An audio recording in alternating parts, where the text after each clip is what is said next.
And someone can check if, Tommaso, probably you can check if it is going also on Facebook. As soon as you see it, I will start.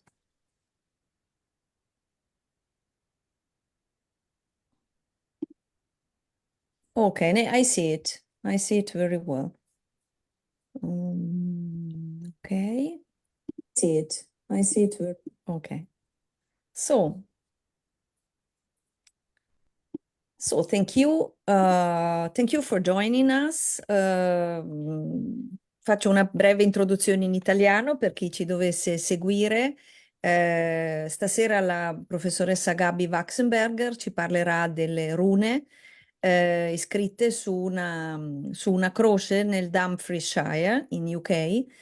È un argomento per noi molto interessante perché si mescolano, diciamo, due tradizioni diverse e quindi siamo molto contenti che lei ce ne possa parlare. È una specialista di rune, quindi molto esperta l'Accademia delle Scienze di Göttingen e dell'Università Ludwig Maximilian di Monaco. Ok, quindi continuerò a parlare in inglese e la conferenza sarà tenuta in inglese e dopo i primi 20 minuti di conferenza cominceremo la discussione. Okay, so I welcome all the person who are attending on the Facebook page of Alteritas. Today we are welcome the Professor Gaby Waxenberger of the Akademie der Wissenschaften zu Göttingen und University in München, in Munich, speaking about the ruins on the Ruthwell Cross in Dumfriesshire. So thank you very much, Professor Waxenberger, and the floor is yours. You can present. Thank you very much for your kind introduction. So I will share my screen with you.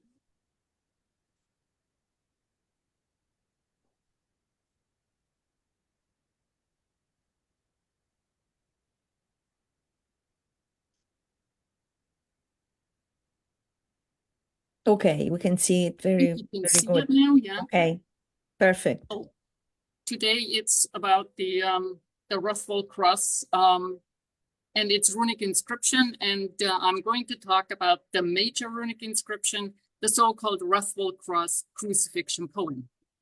But I have to say that one cannot talk about the Ruthwell Cross crucifixion poem without talking about the Dream of the Rood, which is a longer poem, and I will come back to that. But first, the Ruthwell Cross inscription is the longest runic inscription in England. Today, the site belongs to Scotland, but in approximately 750, when the inscription was made, the area belonged to the northern dialect area of England. So its language is early Old English. And there is a map of the find spots of the Old English runic inscriptions.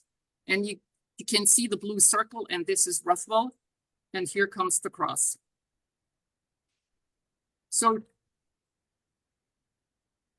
today, the cross is within the parish church of Ruthwell, Dumfries, and Galloway, but it was on this site, when Bainbridge saw it in about the year 1600. And presumably it had been there since Anglo-Saxon times. The Ruthwell Cross is a fragment. It is made of gray and red sandstone from nearby quarries. And the runes, some were also already recorded by Bainbridge in approximately 1600. The earliest illustration of most runes was published by Hicks in 1703. According to Swanton, the Ruthwell Cross now stands 5.28 meters high. It is rectangular in section and tapering towards the top. The dating page suggests the mid-8th century for the Ruthwell Cross runes, which is actually compatible with its linguistic features. The cross now stands behind the altar and I think you can see the altar, in a 1.2-meter pit where it was placed in 1887. The cross is made of 2 blocks of local sandstone, now partly broken into smaller pieces, as well as 6 new stones plus cement added during modern re-erection. These include the cross piece, which is very Masonic, and there are 5 stones that were replaced, and I can show you 3 of them here. Okay.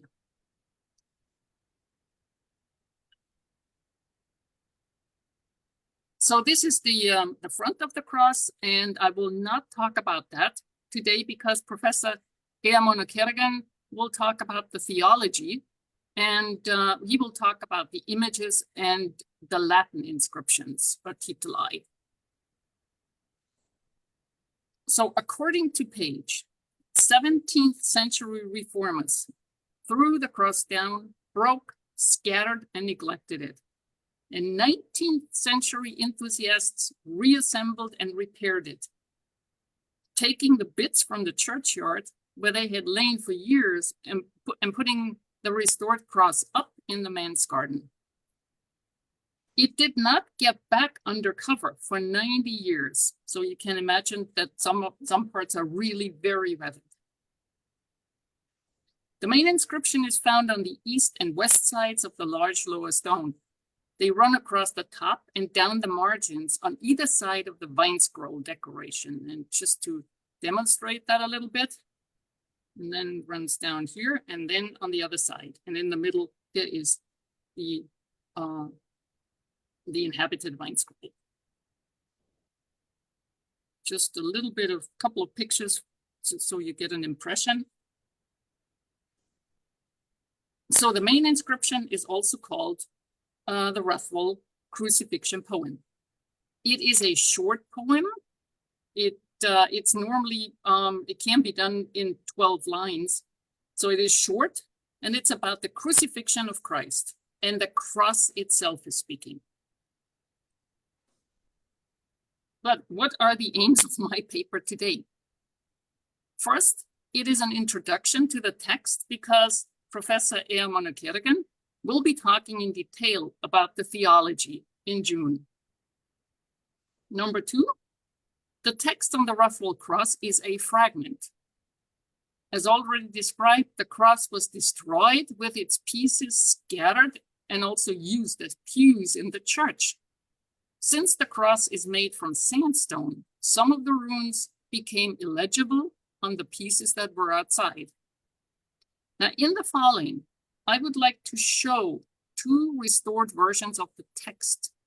One was done by Kerstin Majewski in 22, and the other one was done by Alfred Bammersberger published in 23, I should say.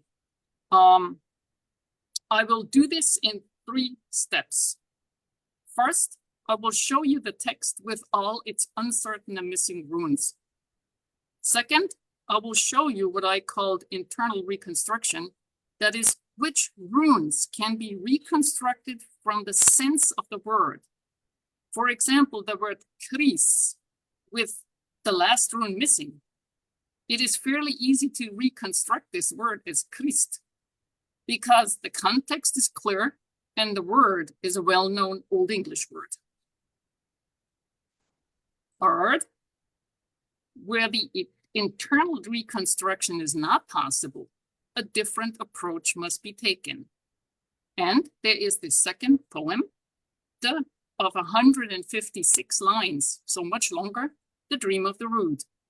And it's named after, rood comes from Old English rood, actually pole, meaning the cross. I should add that crucifixion was not known in the Germanic world. So they used words that they were familiar with when they were Christianized first.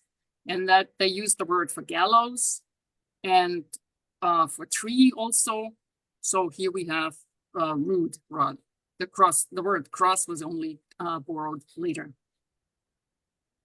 So back to the Dream of the Rood. It was written down at the end of the 10th or beginning of the 11th century in a southern, that is the West Saxon dialect. So it is also not an epigraphical text, but it was found in the so-called Vercelli book, a manuscript written in the Latin script and not in runes. In other words, the Dream of the Rood is everything that the Ruthwell Cross is not. The Dream of the Rood is not confined to the crucifixion itself, like the Ruthwell Cross, but it begins with the enemy coming to cut the tree down and carrying it away. Then follows the crucifixion, but it is longer than on the Ruthwell Cross because there's also a great deal of poetic variation. The Lord and the cross become one. They stand together, refusing to fall, taking on immeasurable pain for the sake of mankind. Then, just as with Christ, the cross is resurrected and adorned with gold and silver. It is honored above all trees, just as Jesus is honored above all men. After the end of the vision, the dreamer is left with his thoughts. He gives praise to God for what he has seen and is filled with hope for eternal life and his desire to once again be near the glorious cross. So this text has been used for what I call the external reconstruction. And again, I would like to point out that this text is approximately 300 years later and written in a different dialect. So these facts make it difficult to take words and phrases from this text and integrate them as they are into the Ruthwell Cross crucifixion poem. But before I can do this, I would like to show you, and this is not about the Old English language now, it's just for you to see the parallels and the differences between the text of the Ruthwell Cross and the relevant passages of the Dream of the Rood. The underlined and longer text or passages are from the Dream of the Rood, and the passages in bold and short, they are from the Ruthwell Cross. And as you can see, I mean, the portion that are parallel or congruent are pretty good. And it's getting even better. So there's more congruence here. And here it's also pretty good. So the Dream of the Rood is, as I said, longer, and it is written in the Ruthwell Cross is written in the early Northumbrian, so a northern dialect. But the question is, which was first? And that was not answered for a long time. Firstly, it was argued that since the Ruthwell Cross is earlier, its inscription must be an earlier version of the Dream of the Rood. And secondly, it was argued that both versions existed side by side, and the Dream of the Rood is not the successor of the Ruthwell Cross poem, but comes from another strand of tradition. So, Waxenberger offers here a tentative stemma based on the second hypothesis. And as you can see, he has an archetype, and the archetype he calls the crucifixion poem. And then it goes on. So he calls the archetype the crucifixion poem, about the age of which we cannot be specific. But it may well go back to the period of Bede. That would be the 7th and early 8th century. But just to remind you, the Ruthwell Cross was made, or the inscription was made at approximately 750. So according to Waxenberger, the text of the archetype must have undergone considerable reworking. In the Ruthwell crucifixion poem, there is only one speaker, namely I, the Old English ich, and that I is the cross. So what we can see here, the Ruthwell crucifixion poem, I is the cross, and this is the archetype. And the most important innovation with regard to the Dream of the Rood is the inclusion of the dreamer. That is the I1 in the stemma, which is differentiated from the I2 of the cross. And we can see this here. So now I would like to return to the 4 passages of the Ruthwell Cross poem, and I would just like to run through them so you can see the layout and the translation. And the spots or the passages or the missing passages in red are actually what is missing. So you can see on the cross itself, you can see a red frame, and this is where things are broken off. So the first part is missing. It's probably a prefix. So the poem runs as, he disrobed himself, Almighty God, as he intended to mount the gallows, meaning the cross, courageous before all men. Passage number 2.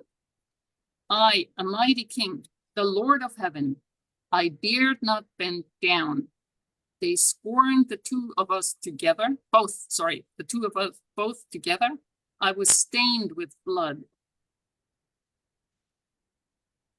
And that is the other side, and you can see it starts here and goes down there.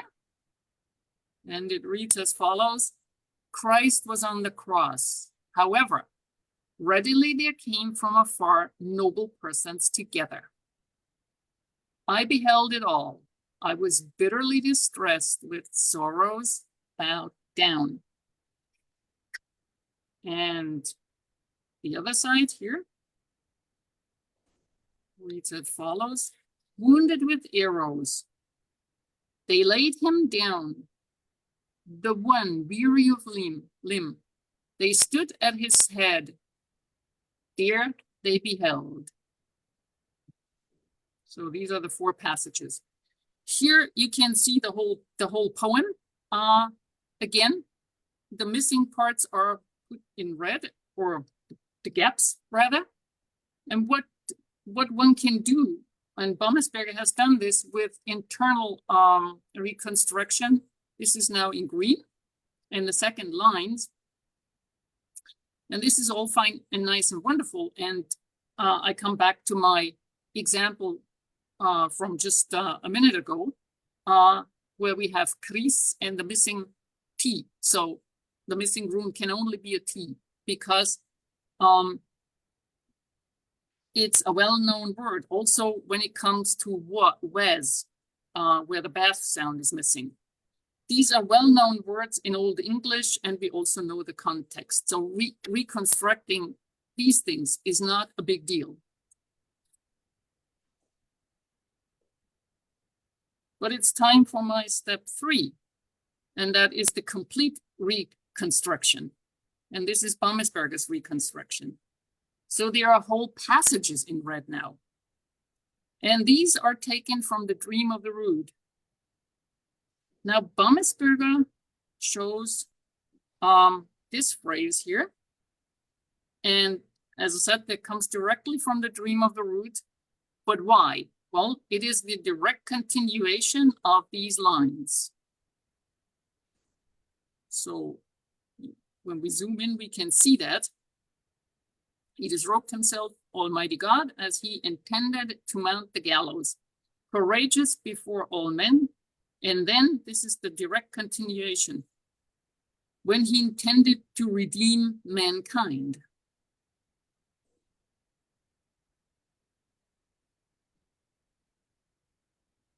So what Baumesberger finds particularly striking in Howlett's reconstruction in 2008 is the relatively high number of incomplete verse lines. It can be seen as a problem. So on this assumption that the poem would originally have regularly alliterating verse lines, Baumesberger has rearranged the text to a certain extent. So what he did was, line number 11, with strelum gewundert, he thought that cannot be in its original place. So he put it up in line 7. And it has to do with the word rudi, meaning root, the cross. But his argument is as follows. He argues that the second half line, mit strelum gewundert, requires alliteration on st. And therefore, at least one of the stresses in the first half line should also exhibit initial st. But the first half line we have is Christ was on rudi, so there is no st. So he says a word has to be, was obviously replaced. And it can only be rudi that has been substituted for the word beginning with st. And he considers then the Old English word stem, meaning the cross. So he reconstructs the original line 7 as Christ was on stemni with strelum gewundert. So Christ was on the stem of the wood, meaning the cross, wounded with the spear. I would like to move on to Kerstin Majewski's reconstruction.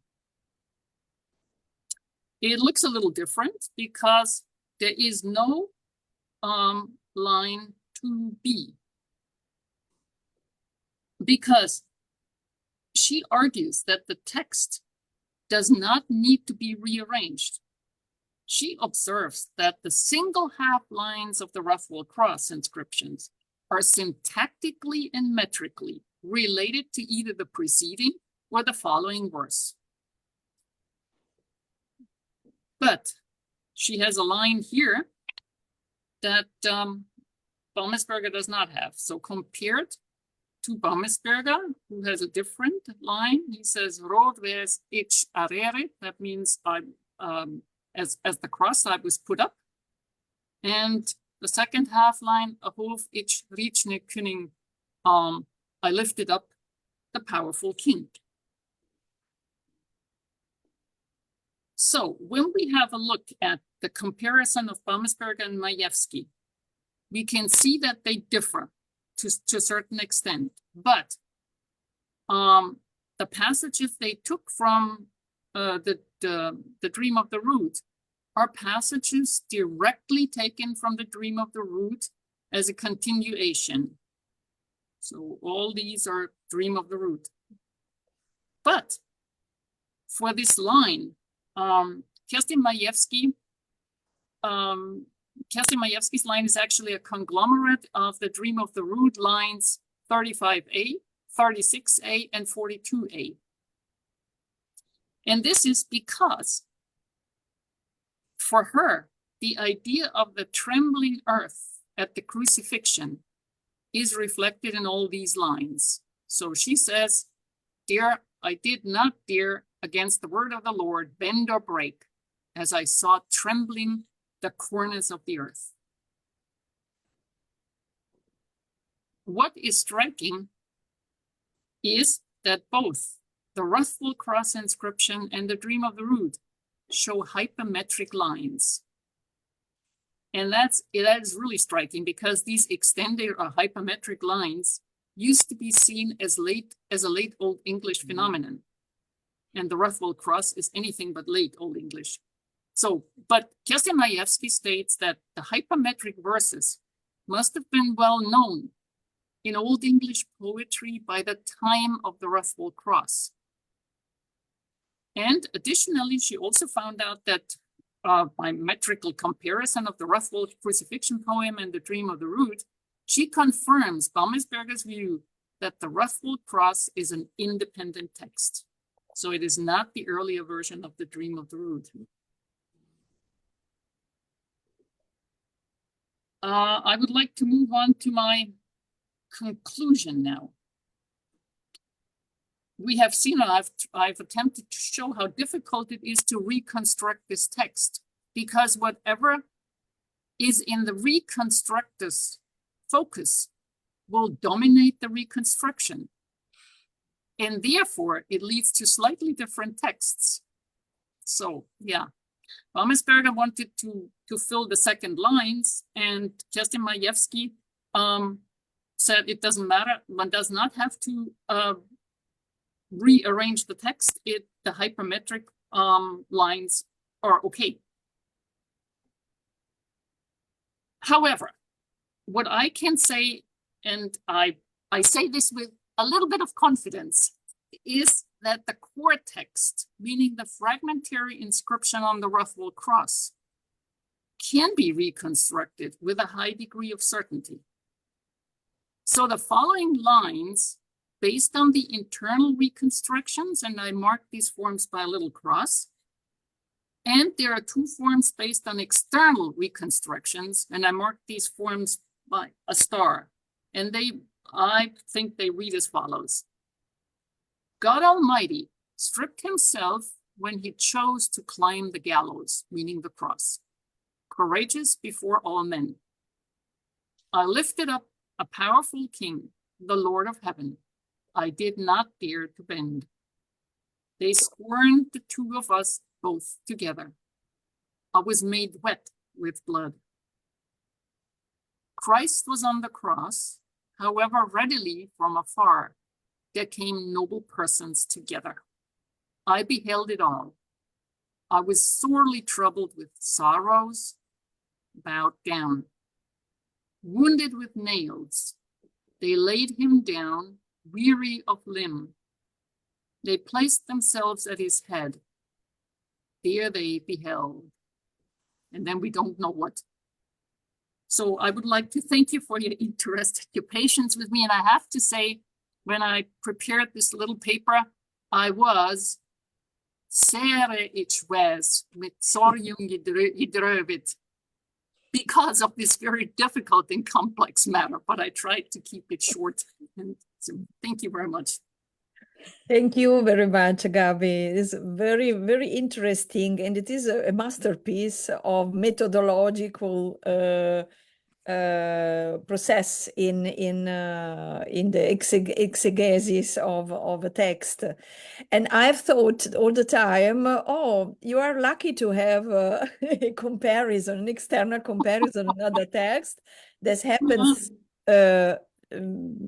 in any way in my field, because in fragmentary languages I don't have text to compare, very certain, very rare. But I mean, these parallel texts bring more questions than solves. Than solutions. It's very interesting. But please, the discussion is open, and if you have questions, I have a list of questions, but I will ask them later. Please. Gianfranco, please. Hi, Gaby. Thank you very much for your very, very interesting lectures. Very amazing text. Also, I have two questions. The first question regarding the context, the real original context of the inscription, regarding, yes, the context, of course, but the visibility of the inscription, and the visibility also connected with the performance of the inscription. Why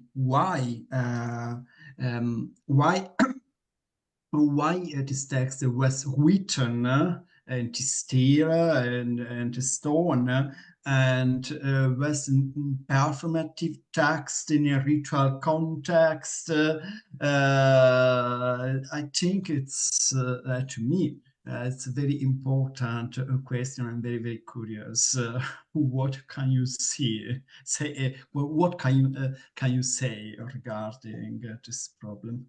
Why the text was written? I mean, I have to the Ruthwell Cross, or Ruthwell, it must have been a center. First of all, a center of runes, and then a center of, maybe there was a monastery there, but Elizabeth, correct me, we have no evidence for such a center. And that's the bad thing. That's a really bad thing. And what I can say about the runes, why it is a center, is because there were this Ruthwell Cross carver or designer invented 3 new runes, and he used them on the cross. And these 3 runes had an impact or an influence on some other northern texts, some other northern runic inscriptions. So they copied these new runes. And why was this text written? Why is it a high cross? Because they think, some people think that was a teaching cross. Some people think it was a preaching cross. So honestly, I do not know. I would love to know, but I need my time machine. Okay, thank you very much. It's really an enigmatic text in this Right. Enigmatic monument, not only the text, but the monument in itself is very, very interesting. Are there other questions?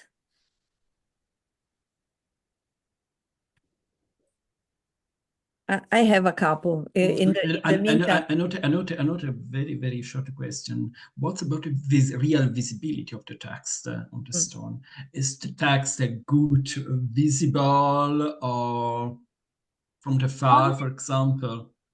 I would think so, because the point is it's 5 meters high, but there was a later edition, so it must have been originally, must have been a little shorter. And when you stand there today, it is really tricky because you have got this pit down there, and you stand basically, you can only see part of the text well. Otherwise, you'd have to climb down. The visibility, I think, was there. The question is, where was the onlooker standing?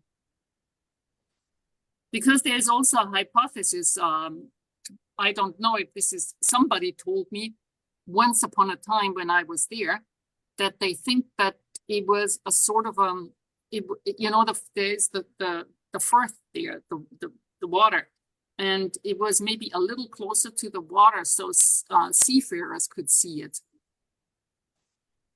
I don't know.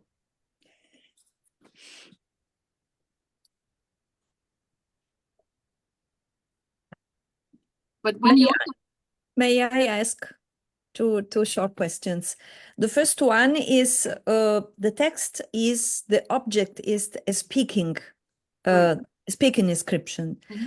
Are they common speaking inscriptions in the runes and in the such kind of monuments? So I mean crosses or sacred monuments, or it is an unicum? As far as such, because this is the longest text we have, and this is actually a single monument, because we have the Bewcastle Cross, which is just 20 miles away from Ruthwell, but that is even more weathered. We were just yesterday, we were just there and looked at it again. It's absolutely hopeless. But it's not a speaking cross. It's not, the object is not speaking. That we can say. So this is quite unique. I mean, in pre-Old English, you have a couple of objects where it says, comb. If you want to label that as speaking object, sure. Or we have got a couple of other things, but this is not really something that you find in a Christian context. Yeah, because the speaking inscriptions are very common in ancient times, especially in ancient Italy. So we have the Etruscan, we have the Latin, so we have a lot of cultures in Greeceland too, that where the monuments speak, the object, the inscription speaks in first person and says, I am the object of, I am the cup of XY and so on. And it was the question. Another question is how the text is organized on the surface of the stone. I mean, this couple of letters, which hangs as one under the other, are they common also this way to separate the text in two, even if it were so a syllable or something syllable, something similar? It was, I think it was only decided by the space that was the space that was available.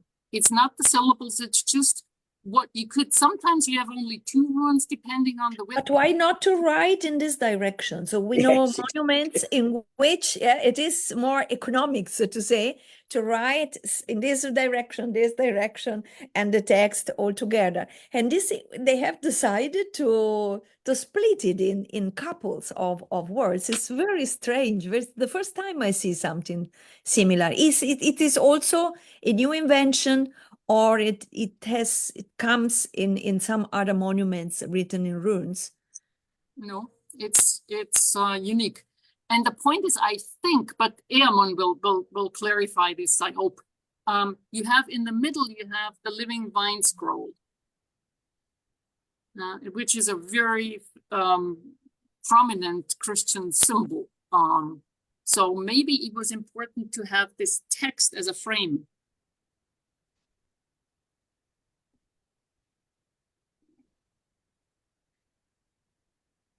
Kerstin? Yes, I was wondering about the sort of about your idea that, or your question, why the text was not written sort of like this, you know, sort of as a kind of a frame, but then using sort of so that they wouldn't have had to separate the words. Now, as Gaby was saying, this cross is very high. That would have been really difficult to read. You would have, you know, it is actually, even though the words are separated, I think it's probably easier to read the way it's written now than if you start sort of right at the bottom and then have to go right up to the top, sort of reading like this all the time. It's sort of actually physically probably still easier to read it this way, even though the words are sometimes difficult because they sort of go over the lines. Yeah. That's just my idea. That's just something that came into my mind now that you were asking this question. Yeah, I wonder if there is something that prevent to revert the text, to write it not in the order, in the proper order, but to write it so that you have. This is a problem of seeing, of fruibility, but probably also the problem to, so to say, to make some violence to the text, and the runes must be right, orderly. Professor Okasha? Don't you think that the runes were cut after the cross was erected? I know. I mean, people have said this before, not just me, but I've always believed this. There's no way that it makes any sense to write runes like that unless the cross is already erect. Otherwise, you'd have done it sideways. Yes. Yeah. It's convincing. Convincing. Nothing to add. It's convincing. It's convincing. Well, not everybody is convinced by any means, but I am. It is an issue because it is, so to say, irregular. I've never seen. So in the different writing cultures of the world, I mean, not only in ancient Italy, but this fact to write in couples. Can it have a magical, a sacral meaning? I don't know the answer. Perhaps Gaby does. No, I don't know the answer. Maybe not. I expect Eamon will tell you. I don't know. For me, it would be interesting to talk to a stonemason, which I have not done yet, because it would be interesting how they do it. And I think, Elizabeth, this is the only way from the practical side to do this when the cross is up and you stand on a scaffolding, a ladder or something. Yeah. Yes. Or perhaps when part of it was up, so that you could reach part of it. Presumably, well, I don't know how it was actually put together, but they must have done it piece by piece, perhaps. I don't know. Yeah. But it's basically two big stones. So they must have maybe put the first up and then carved it. I don't know. Chiseled it in. I don't know how they did it. We would need a stone mason. What are the measures of the letters, of the runes? We measured How high? It's about, I think, if I'm not mistaken, approximately 12 centimeters high. 12 centimeters. Yeah, they're quite big, and the width, of course, varies, all depending on what letter it is or what rune it is. But they are not tiny little. So since it is a unicat, this is a single, did you ever had the idea that it could be a fake or that someone has? Because when we find such unicates, we think, oh, someone might have created ad arte. No. No, because I think it can't be a fake, because Bainbrig already, in 1600, he already reported some of the runes. And also Hicks, I mean, sometimes they were a little wrong because they could not read them so well, but I did not have that knowledge, but I don't think it's a fake.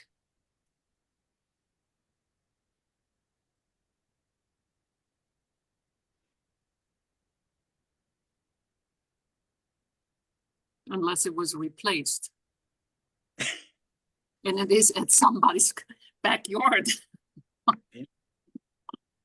Who knows? In runology, anything is possible.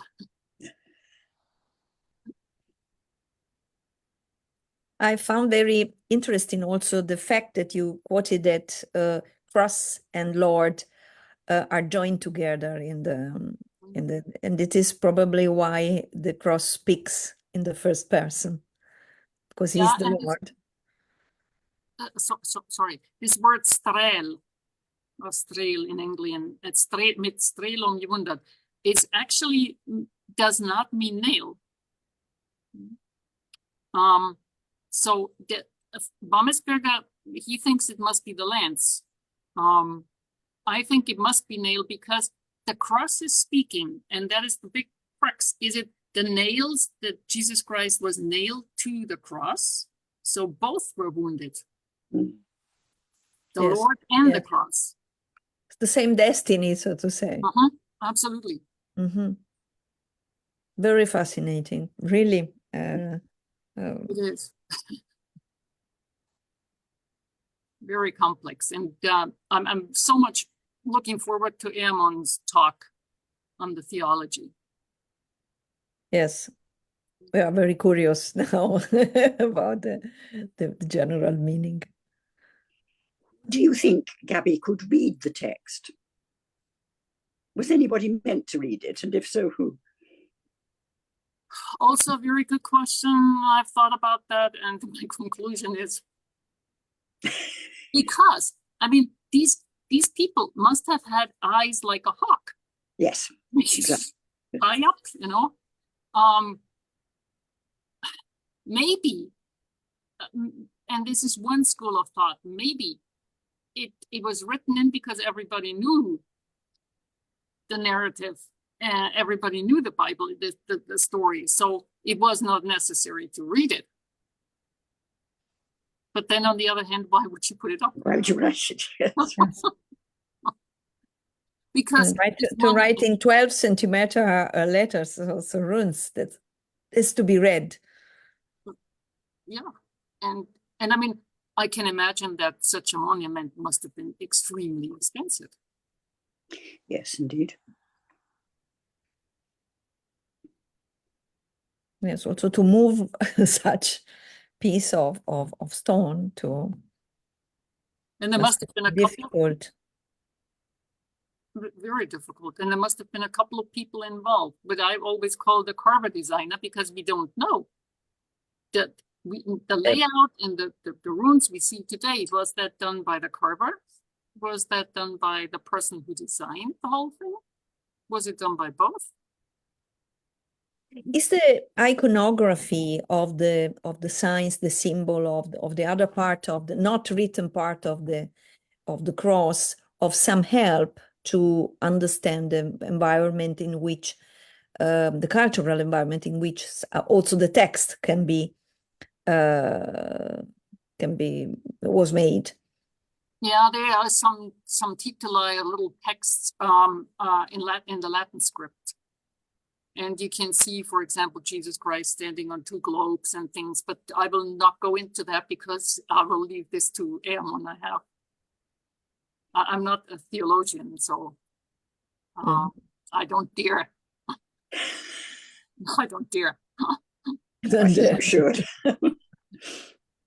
But of course, on top of the cross, I mean, this is not the only runic inscription on the cross. There are shorter ones on top, which you can. For me, it is impossible because it is the cross beam. And this is, of course, new. And then on top of that, there are a couple of runes. And on the side, it says Yesheft, which could be the creation. This is also in the dream of the root, and all creation wept. So part of it is also on the Ruthwell Cross.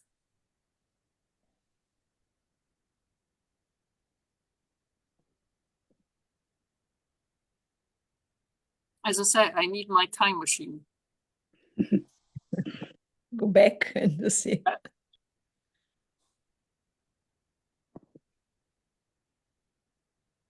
It's also interesting the fact that it was then dismounted and neglected for a long time before it is rediscovered, and it is the destiny of many monuments. They come. They have their acme, their period of most glory, and then they fall down depending on the people who are in the neighbor, and then they were rediscovered later, and now they become so very interesting that we also make conferences on them.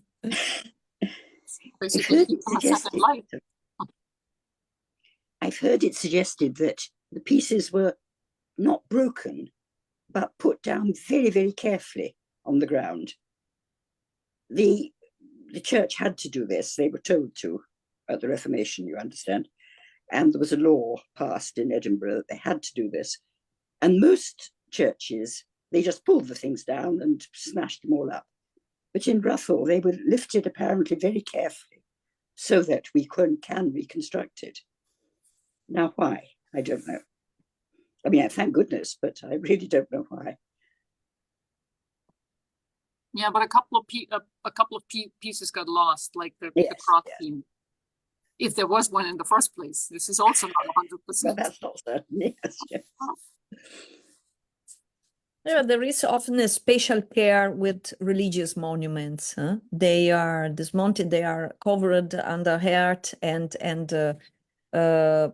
for example, by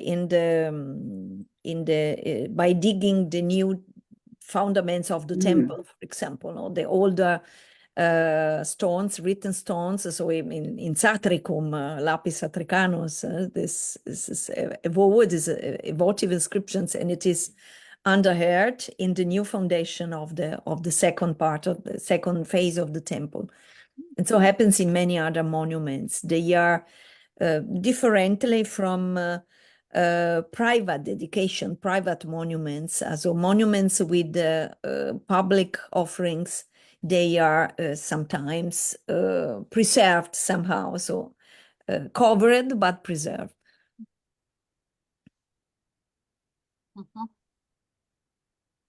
So to speak, very long distance, different periods. Sorry. Can I say one word on the reconstruction again? Some of the stuff you can reconstruct because when they put in the new stones, they used cement, as I said, and they plastered over the ruins. They're partly there. You could, and I counted 4 little legs, and so you can reconstruct that it must have been 4. So even if you see tiny little bits, you can sometimes say a little more. So if they had not, what I'm trying to say, if they had not plastered over it, we might see even more. Yeah.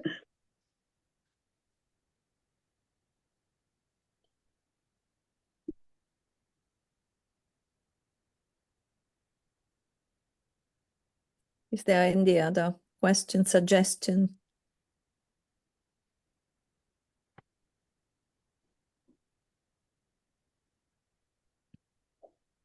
Okay, then I think we can see us, we can meet us in the next part, in the second part. We are very curious of the theological consideration rising from these monuments. That is Tommaso on June the 10th. 10th June. Okay, okay. So I hope the persons will follow us for the second part of this very important monument. I think this unicum. And I thank you all the attending, the people attending for the questions. And please. I just meant to thank Professor Waxenberger for a wonderful speech. Thank you very much. Thank you very much, Eugene, for coming. And thank you, because also I know that it was also the result of your last travel, your last survey on site. You have seen this cross recently or not, or the other? Very many times. Yeah, many times. When I was there for the I was also recently. Also recently. But more recently, Kerstin and I, we saw the Bewcastle Cross. And, okay, the other one, okay. This is still outside, and it's really in such a horrible shape and state. It's sad. You want very, to cry. very weathered. Very weathered indeed. You can't really see terribly much. It's a beautiful object, but really weathered. I mean, out in the middle of Cumbria and the hills there, it's yeah. And in that case, the inscription is located on the upper face, order on the middle, sort of in a panel. In a panel. Okay. Like this, you know how it should be written. Yes. We will be waiting for your next speech about this monument. Newcastle Cross, yeah. I've looked at it, you know, I took pictures, and I have I have a TV where I can enlarge it to factor 8.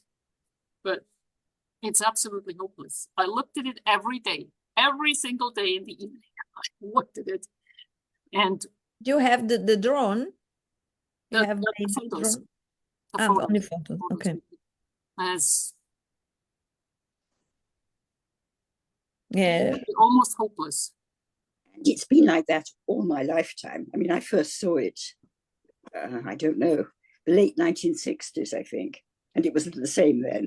You could make out nothing. A few letters here and there, and that was all. Very sad, really. Yeah, there are such desperate cases. Exactly. Unfortunately, I have most of them are in this in this situation. I'm reading the inscriptions of Grotta Poesia, and they are on the cave. They are written one over another in many layers, and it is really very difficult. You have every time it seems something else, something different, and seeing it directly with an autopsy, it brings no more knowledge than to see it in the screen on the screen, acting with lights, with enlargement. It's very difficult. Dear. Absolutely. Okay, so thank you once again for this very interesting talk, and we meet us next time with Thank you very much. Thank you very Continuum. much. Okay. Goodbye, everybody. Thank you very much. Goodbye, and thank you Good very evening much. to everyone. Good weekend. Nice weekend. Nice Of course. weekend to you. Nice weekend. Thanks very much, Gabby. That was great. Thank you. Thank you, Bye. Elizabeth, for coming after you had a jab. So Well, so far I'm okay, just yes. good. Good.